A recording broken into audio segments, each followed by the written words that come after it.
also think that that's part of what makes a world peaceful in the final analysis, because if you're around people who are dangerous but disciplined, then everyone watches their step. And that's exactly what should happen. Everybody should watch their step. And if there's no reason for that, then, well, there's no sanction for poor behavior, for example. Like, I mean, if you're going to discipline a child, the child has to be convinced that you're a force that's worthy of paying attention to. You know, I see kids, there's a chapter in my book called Don't Let Your Children Do Anything That Makes You Dislike Them. And I'm pretty happy about this chapter, although I suspect it'll be rather controversial. And, you know, it's predicated first on the observation that many people hurt their children physically and psychologically. You know, because everyone gets sentimental about the relationship between parents and children, but that's especially in relationship to themselves, because they think, well, you know, of course I'm going to be a good parent. It's like, it's not so bloody obvious that you're going to be a good parent, you know. And so, and then what I see happening with people who don't know how to discipline their children is that the children run roughshod over them in their, let's call them hierarchical disputes, because children push for position and hierarchy. And they do that behaviorally to sort of feel out the contours of the social structure. So, you know, your kid will act perfectly fine at home, let's say, at the dinner table, but then you take them to a stranger's dinner table and all of a sudden they act out. And you think, what's up with you, you little monster? And what's up is that they're trying to figure out what the power structure is in the new, they don't know this, of course, but they're acting this out. They're trying to figure out if the same rules apply in this new situation as apply in the old situation. And they can't ask that, and they don't even know that they are rules exactly. They're regularities that they've learned. And so they'll test, and then you have to show them that, yeah, it's the same here. It's the same in this situation. But lots of parents are very uneasy with disciplining their children, partly because they believe that if you give a child infinite freedom, that's best for them, and that constraints are inappropriate, which is really just, well, I don't know what to say about that, except it's so untrue that it's very difficult to think of anything that's more untrue than that. But also the thing is if you let your children take advantage of you, if you have an ounce of spine and an ounce of aggression, which you do, especially if you don't admit it, then you will take revenge on your children. You know, so if they have a temper tantrum in a grocery store and embarrass you, which a child who's canny can do quite effectively, you know, because you wouldn't let them have that pack of crayons or a chocolate bar. And then, you know, you tell yourself it's okay, and that you still, you know, that really didn't make you that angry, and it's okay, but you're fuming inside. And then you go home, and half an hour later, maybe the child is doing some interesting little bit of work, maybe artwork or something, or does something good and comes up for a reward. It's like the probability that you're going to reward that child properly under those circumstances is zero. You're going to take the opportunity to take your revenge. And if you don't know that, then you're not much of a parent. And so part of the trick with kids is that if your child is doing something that makes you dislike them, that you have to figure out how to stop them from doing that and teach them how to do it properly. And you have to talk to your wife to make sure that you're not being too much of a monster, you know, and the same with her. But that discipline is partly what enables you to continue to like your child while you love them. And even more than that, you know, parents talk about fostering self-esteem and fostering creativity and all of that in their kids, and I think that's misbegotten. It's shallow for a variety of reasons. First, it's not that easy to foster creativity because it's rare, and self-esteem is a very badly defined concept, and mostly it's been used for harm, not good. What your job is as a parent is to help your child learn from between 2 years old and say 4 years old how to act in the world so that when people encounter them, people smile and are happy they're around. Because then, you know, I've seen kids who behave badly, and everywhere they go, people wear false smiles. And everywhere they go, people are relieved when they leave. And that means you think about that world from the child's perspective. Everyone's lying, and everyone hates them. That's their world.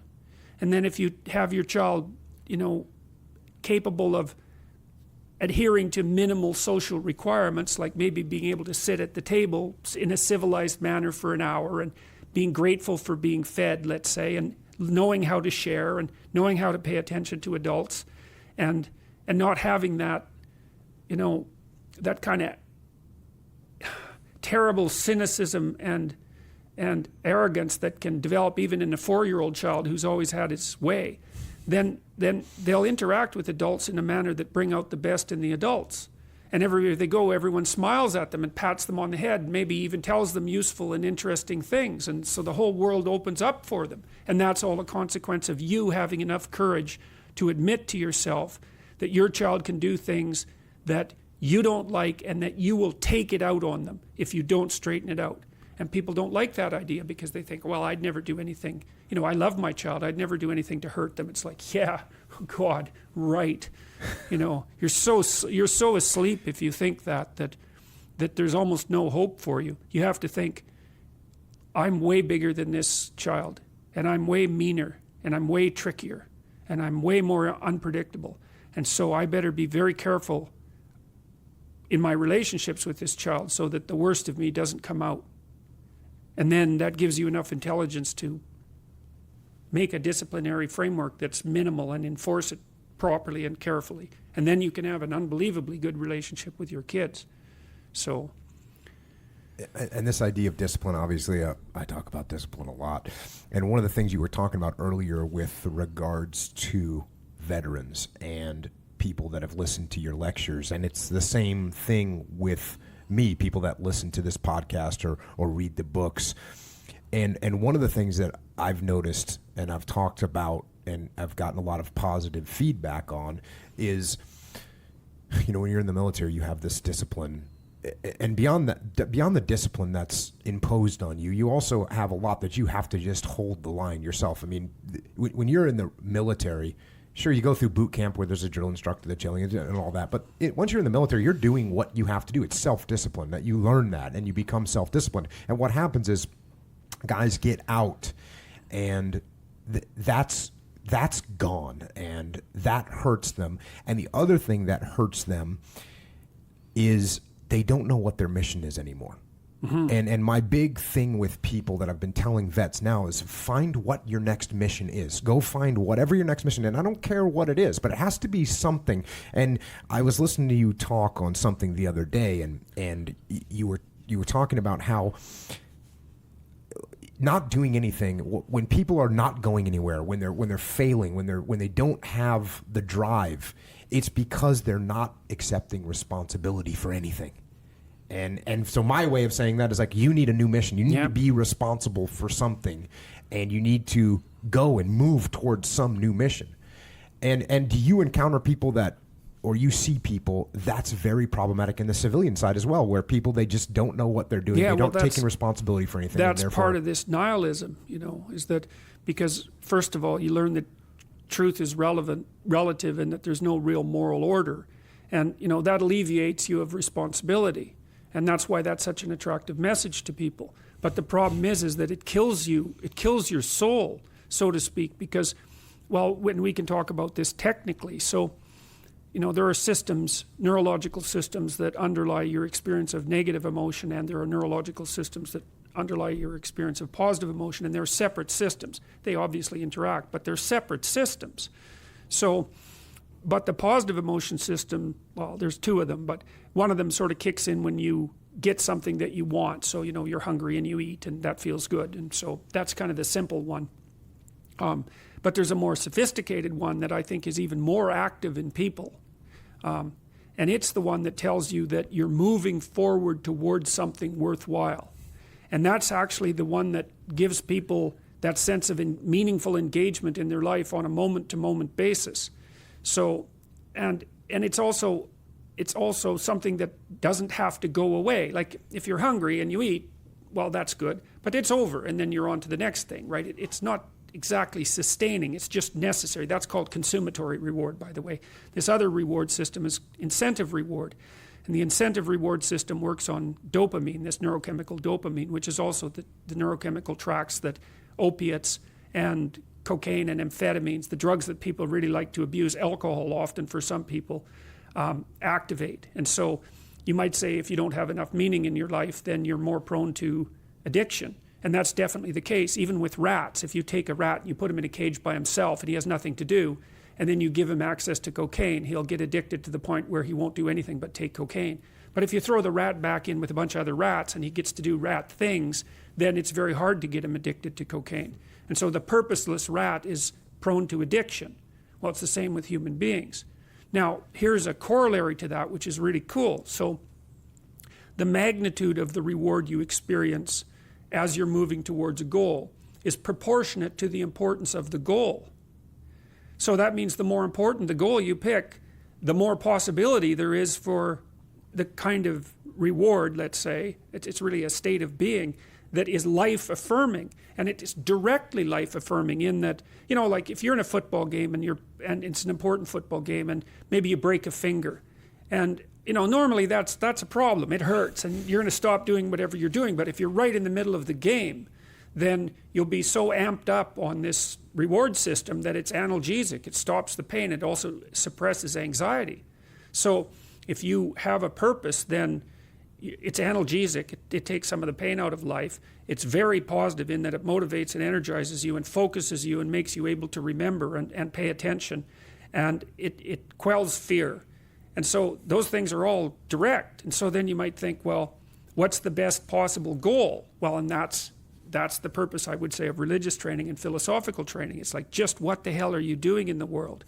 You know, and I would say, well, that's actually fairly easy to also lay out. And this is why nihilism is a much weaker philosophical position than it might appear to be. It's like, well, there are lots of terrible things happening in the world. If you're not, I don't care if you're a believer or an atheist or a cynic of the highest sort, you listen to a story like the one that you read at the beginning of this podcast, and no one says, well, in 100,000 years, who the hell cares? So why does it matter? No one says that. They listen to that. Not if they're human. They listen to that story and they think, that's not good. It's like, that's right, that's not good. It's not good. You should do something about that. Because it's self-evidently not good. So you might say, well, at least you can start your self-organization by improving those things around you that are self-evidently not good. And that's easy, man. Anybody can do this. You can sit down for 10 minutes, say, well, I'm going to be honest with myself. Like, oh, that's a horrible thing to do. I'm going to be honest with myself. Okay, I'm probably doing a dozen stupid things that I could quit doing that are making my life more wretched, and also the people around me. And so you think, okay, what are those things? And you know, if you really want to know, you have to want to know. And you're going to get a bunch of information that you don't want to hear, but you'll know it's true, and you already knew it in some sense. And then you can ask yourself, okay, that sucks, and it's miserable, and it's not very self-affirming. Is there one of those things I would be willing to do something about, that I would actually do something about, you know, that I could do something about, that I would do something about, which is also another horrible question, because as soon as you get an answer to that, then you have a responsibility, right? It's like, oh God, I have to go do that. And it's something you don't want to do.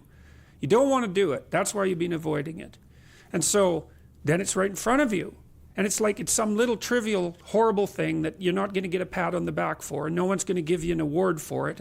And most people would just say, Jesus, you should have done that a long time ago, you moron. But then you go do it. That's kind of humility, I would say. And then you keep doing that. And it's like there's this injunction in the New Testament against praying in public. You know, and it's like virtue signaling. It's like you don't pray in public because then you go out and you show everybody just what a great believer you are and how good you are. It's like, well, that's what you're doing. You're not trying to get your act together. That's something you do in private at home. You think, okay, what kind of moron am I? And what stupid things am I doing? And then what could I possibly do to get rid of one of those a little bit now?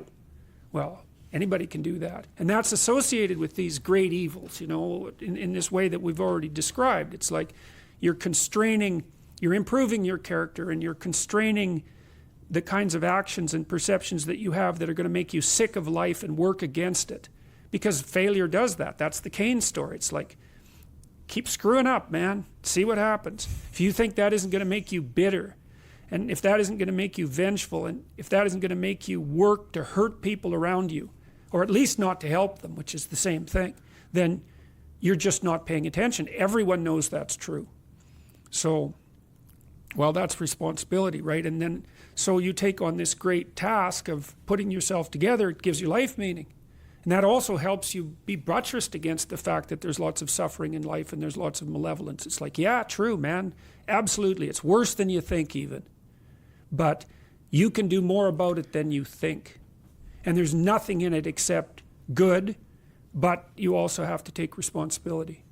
So that's the thing. You got to decide if that's what you're going to do. But you don't get to whine about it if you don't, because you haven't tested it. So people don't even have to look for some grand goal in the sky, some elevated goal of what they're going to do, whether it's a financial goal, whether it's a non-profit goal, and they could look around their bedroom and figure out what they're going to do right now to improve things. One of the things I learned from reading Solzhenitsyn is he talked about his moral transformation in the camps. And he said the first thing that transformed him to some degree was looking at people in the camps who did refuse to do immoral things no matter what. He said he ran into people like that, and that just blew him away. Because you already laid that out. It's like, he said they were continually choosing between their life and their conscience, and they chose their conscience.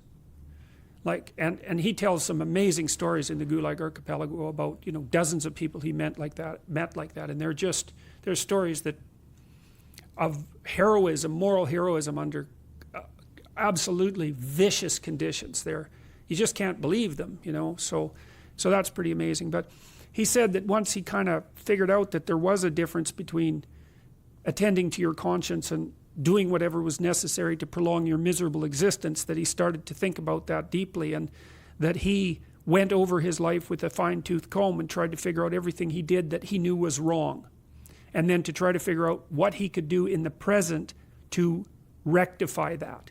You wouldn't necessarily be able to atone. That's the right way of thinking about it. You do something wrong, and well, maybe you can't even fix it with the person you did the wrong to, but maybe there's something else you could do that would be good enough so that, you can think, okay, well, at least those balance out, and maybe I'm a little bit on the side of the positive. So he did that, and that, he said that straightened him out a lot. And then he wrote this book, this amazing book that, cut the communist intellectuals off at their knees and changed the world, really. And that's a hell of a thing for someone to do who's a miserable Zek in a concentration camp. That's a hell of a story, man, and it's not the only one like it. So you don't know how much power you have where you stand, even if you look weak, and if what's around you is terrible, well, then you've got lots of things to do, that's for sure, and they're announcing themselves right there.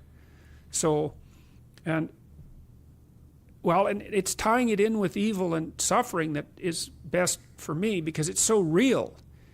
It's like you can be skeptical about the existence of the good. But if you open your eyes and you do any amount of studying and even any amount of self-examination, you can't be skeptical about the existence of evil. I don't believe that you can. There are things that, read about Unit 731 and then see how skeptical you are about evil. I wouldn't recommend that, by the way, because that is so horrible that you can't really read it without being traumatized. It is unbelievably horrible. You read that, and then you say, well, morality is relative. It's like, see if you can utter those words after reading that. And then if morality isn't relative and there is evil, then there is good. It's at least whatever isn't evil, right? Whatever doesn't cause that is good. It's sort of defining it by its opposite, but that's okay. Doesn't matter. It's good enough. And so how do guys, going back to the PTSD conversation a little bit, how do guys that sort of experienced this evil part of not only of the world but of themselves, because they had to do some things that they didn't want to do or they didn't like doing, and things that made them feel like there's a dark part of me that I don't really like too much. What's the from what I've said is you got to embrace that the fact that there's darkness in the world and that there's darkness in you got to embrace that and get a hold of it, not try and disguise it, not try and make it seem like it's not there. That's the same thing you're saying, right? Yeah, well, when you're in really, they say there's no atheists in foxholes, and that's it's a bit of a cliche, but there's a deep truth in that, which is there's some circumstances that you find yourself in for which only religious language works. And if you happen to observe yourself doing something that's highness enough to damage you psychologically, then you're in the realm of good and evil, archetypal good and evil. And unless you can start to conceptualize the world in that manner, you're never going to make sense out of it. And so partly it depersonalizes it. You know, it's you that did this. But it's like the capacity for evil isn't just you. It's part of humanity. Maybe it's part of the structure of the cosmos, and you happen to stumble over it naively, and so it hurt you. You know,